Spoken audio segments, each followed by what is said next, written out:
নিজেই নিজেকে শুনানির নোটিশ ধরালেন একজন বিএলও। এমনই চাঞ্চল্যকর ঘটনার সামনে এলো কেতুগ্রাম থেকে। ভোমরকোল অবৈতনিক প্রাথমিক বিদ্যালয়ের শিক্ষক দেবশঙ্কর চট্টোপাধ্যায়, যিনি 165 নম্বর বুথের বিএলও, তিনি এবার নিজের নামে শুনানির নোটিশ ইস্যু করেছেন। শুধু তাই নয়, শুনানির নোটিশ দেওয়া হয়েছে তার স্ত্রীকেও। দেবশঙ্কর বাবুর দাবি, নির্বাচন কমিশনের ওয়েবসাইটে তার বাবার পদবিতে বানানগত ভুল রয়েছে, আর ঠিক সেই কারণে স্বয়ংক্রিয় প্রক্রিয়ায় এই শুনানির নোটিশ ইস্যু হয়েছে বলেই মনে করা হচ্ছে। নোটিশ অনুযায়ী বিএলও দেবশঙ্কর চট্টোপাধ্যায় ও তার স্ত্রী দুজনকেই নির্দিষ্ট দিনে শুনানিতে হাজির হতে বলা হয়েছে। আর এই প্রসঙ্গ নিয়ে ঠিক কি বলছেন ওই বিএলও, শুনুন। আমার এবং আমার ওয়াইফ দুজনেরই নাম লজিক্যাল ডিসক্রিপেন্সিতে ধরা পড়েছিল।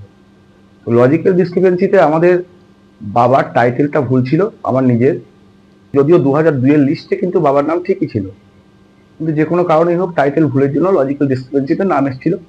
তো আমি সেই পরিপ্রেক্ষিতে মাধ্যমিকের সার্টিফিকেট যেখানে আমার বাবার নাম সঠিক রয়েছে আমি সেটা প্রোভাইড করেছিলাম। তার সত্ত্বেও আমার নামে হিয়ারিং নোটিশ ইস্যু করেছে। আমার ওয়াইফের বাবার সাথে আমার ওয়াইফের বয়সের পার্থক্য 50 বছর, ওদের লজিক্যাল ডিসক্রিপেন্সিতে ধরা পড়েছে।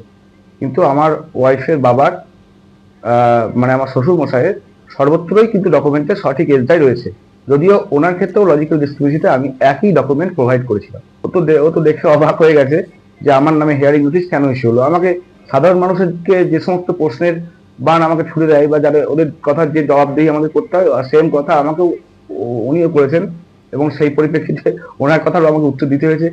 কিন্তু সব প্রশ্নের উত্তর তো আমার কাছে অজানা। আমার এবং আমার ওয়াইফ দুজনেরই নাম লজিক্যাল ডিসক্রিপেন্সিতে ধরা পড়েছিল।